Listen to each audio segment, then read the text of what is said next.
Magandang araw mga kaibigan, mga ka-Big Changer, and welcome again to this channel. Ito po ang The Big Change PH.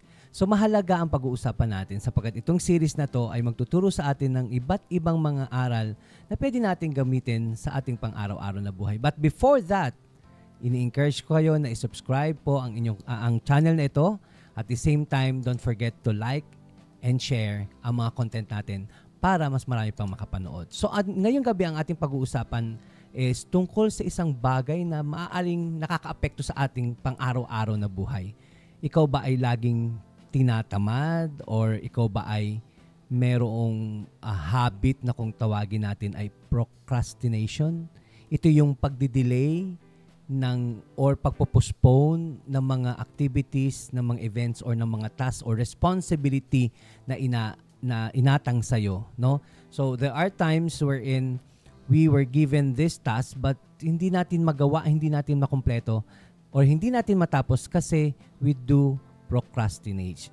Okay? So automatically, kapag hindi natin nagagawa ang mga task na binibigay sa atin, yan, nagkakaroon to ng effect sa ating pang-araw-araw na buhay.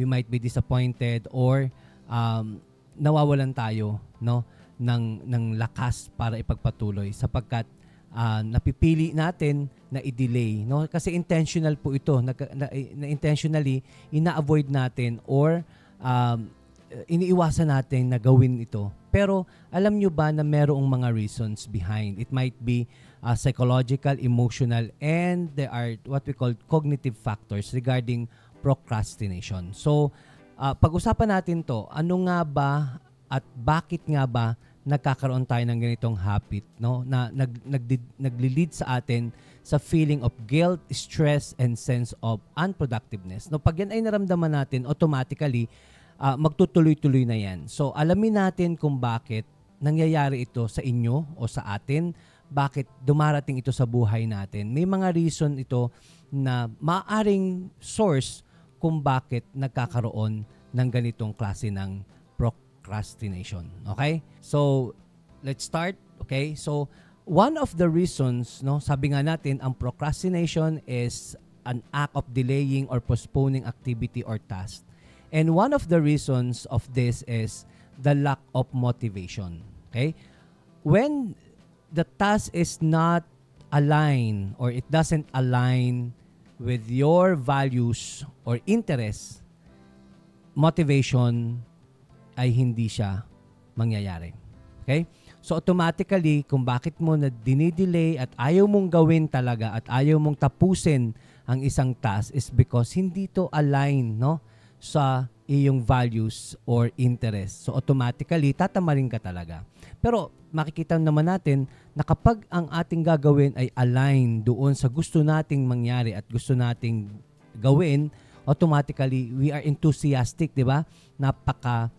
Saya natin na ginagawa yon kahit anong pagod. Pero alam mo kasi, pag wala talaga sa interest mo, okay, or hindi siya part ng value mo, ng values mo, automatically, tatamarin ka talaga. So, pag ikaw ay merong task na ibinigay sa'yo, you can actually decline, no? Kasi alam mong hindi siya part ng iyong self-interest, no? Ng interest mo na gawin yon, hindi mo gusto, kaya basically, ang result nun is ang i-delay or i-postpone ang mga bagay na task na related to that. Another reason kung bakit nagkakaroon tayo ng procrastination is the fear of failure. Na dahil ayaw nating mag-fail, ayaw din nating subukan. So,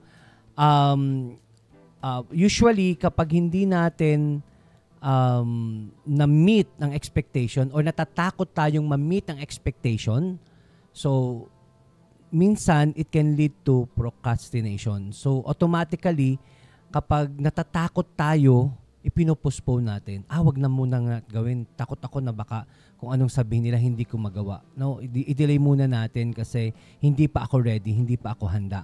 So isa yun sa mga nagiging dahilan kung bakit nagdi-delay tayo is because takot tayo, no, na mag face to face with our failures, no. Pero yun nga, sabi natin, mas mabuti pang sinubukan mo at mag-fail kaysa naman hindi mo subukan. So, isa yun sa mga reason, the fear of failure. Natatakot tayo. Pero sabi nga natin, lagi nating isipin na kung hindi natin susubukan, hindi natin malalaman ang result.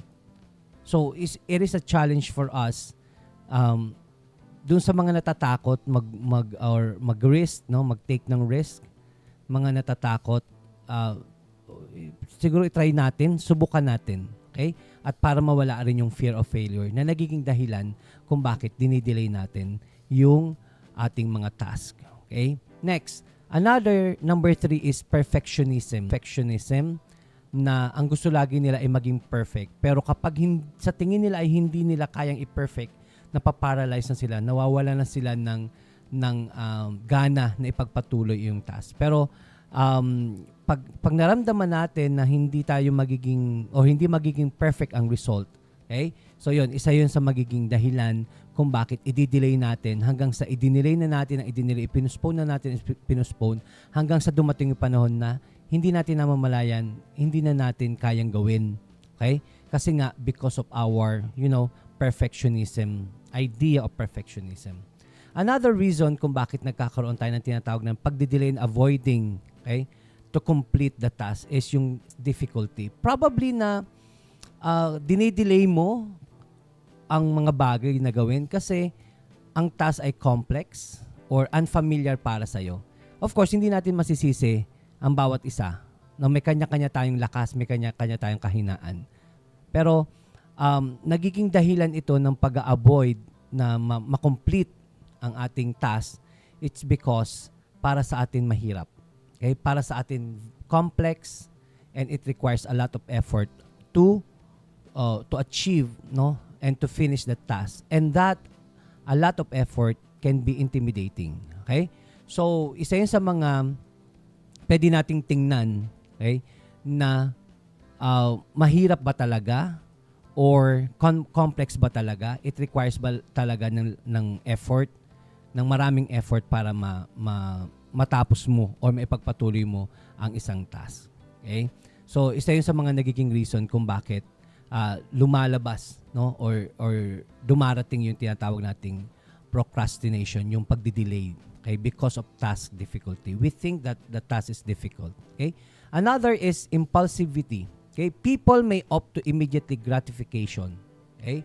They watch videos, browsing social media instead of investing time in a task that offers delayed rewards. Ayaw natin gawin yung isang task na alam naman natin na medyo may hirapan tayo ngayon, pero merong reward in the future. Okay? Mag-invest tayo ng time, mag-aral tayo ng ganito, ayaw natin gawin. Kasi ang gusto natin ay yung immediate gratification, yung makukuha agad natin, no, ang result. So, kaya ayaw natin gawin yung mga bagay at dinidelay natin kasi alam natin na ang dami kong i-invest na oras dyan. So, isa yun sa mga possible na nagbibigay ng reason kung bakit nagdi-delay tayo ng mga tasks. So, isa yun sa mga reason or possible reason kung bakit ina-avoid natin na makomplete yung task. Yung tinatawag nating impulsivity. Another is time management challenges. Another reason kung bakit tayo nagpo-procrastinate is because may poor time management tayo. Yung skills natin in time management is poor, hindi ganun kagaling, okay? Or hindi ka ganun kagandang magplano ng oras. Remember, there are tasks that requires time. No? For example, hindi ka naman maggagawa at magpaplano ng wedding in 3 days time. Okay? So, there are times na akala natin madali lang, pero nung compute natin ang oras na kailangan natin, hindi na pala natin makakaya because of limitation sa oras. So, nagre-result ito ng postponement until the last minute. Okay? So, for example, alam naman natin na ang submission ng ating task will be Tuesday next week, pero naging poor ang ating time management.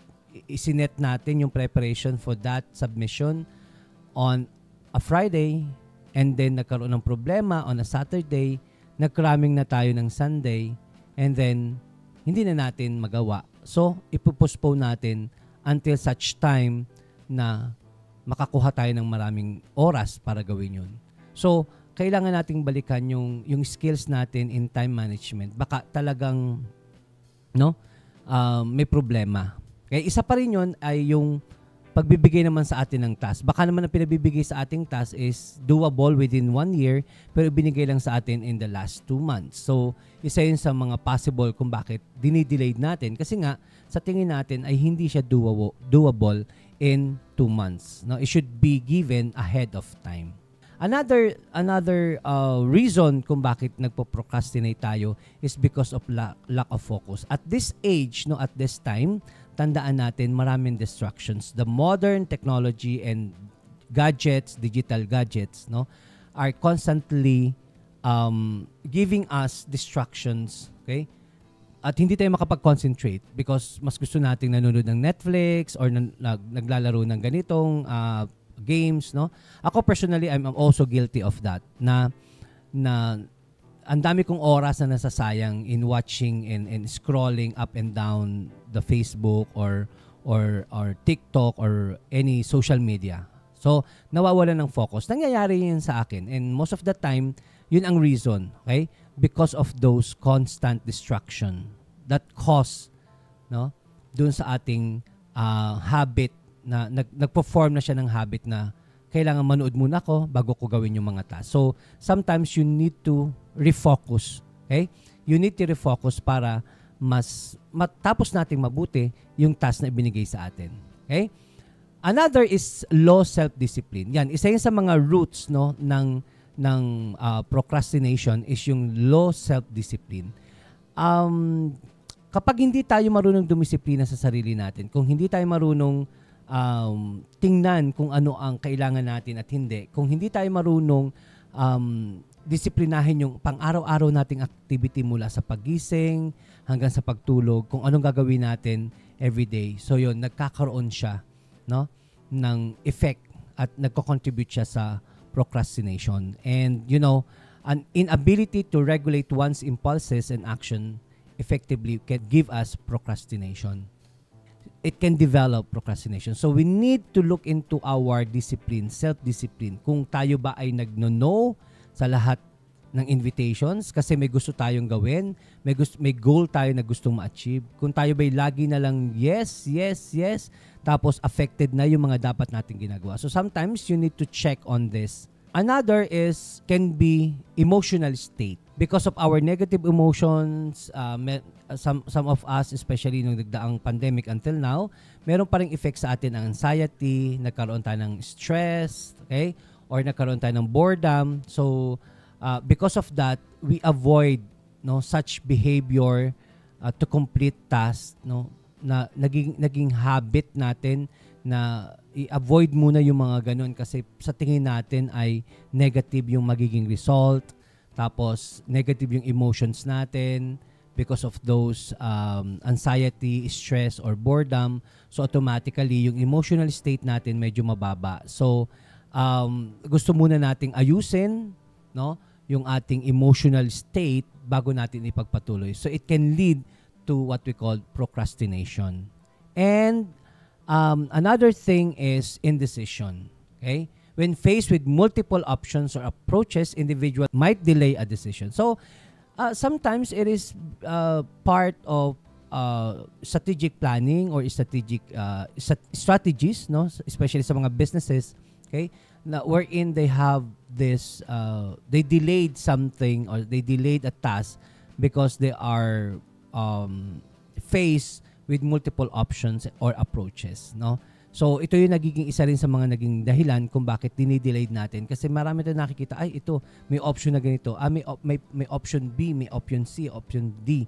So, ipag-isipan ko lang muna hindi muna ako sasagot ngayon. So, hanggang sa na-delay, hanggang sa nagkaroon na naman ng another options, another approaches that cause another delay hanggang sa, hindi na natin na ituloy ang dapat nating gawin. So, understanding these reasons for procrastination is crucial in developing effective strategies to overcome.